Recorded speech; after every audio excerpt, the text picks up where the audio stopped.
तर एक मुलगा महाराष्ट्र वनरक्षकची तयारी करतोय आणि त्याचा मला सोपा प्रश्न होता की सर जीकेचा असा सिलेबस सांगा की ते फिक्स म्हणजे फिक्स इकडूनच येणार.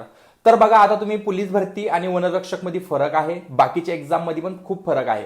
आता मी तुम्हाला एक छोटा सिलेबस दाखवतो, काढलाय. ह्याच्यामध्ये तुम्ही बघू शकता, जो महाराष्ट्राचा भूगोल आहे त्याच्यावर 4 क्वेश्चन येतात ते, आणि पूर्ण सिस्टमॅटिक 2011 जनगणना झालं, परत महाराष्ट्राचा इतिहासवरती एखादा प्रश्न येतो, त्यामध्ये 1857च्या उठावावरती जास्त विचारले जातात.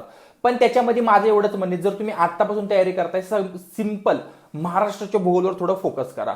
4 ते 5 क्वेश्चन म्हणजे टोटल जवळपास 10 मार्क फिक्स येतील. पण महाराष्ट्राचा भूगोल तुम्हाला असं लहान पोरांवानी प्रश्न विचारणार नाहीत की बाबा सह्याद्रीची उंची किती, अशा टाईपचे प्रश्न येणार नाही. एकदम डीप लेवलला नैऋत्य वारे, मोसमी वारे. तर तुम्हाला काय करायचे, मी जो महाराष्ट्राचा भूगोल सिलेबस दिलाय, एकाने एक ओळ तुम्हाला अभ्यास करायचा आहे. हा महाराष्ट्राचा भूगोलच संपवायला तुम्हाला कमीत कमी 1 ते 1.5 महिना जाईल.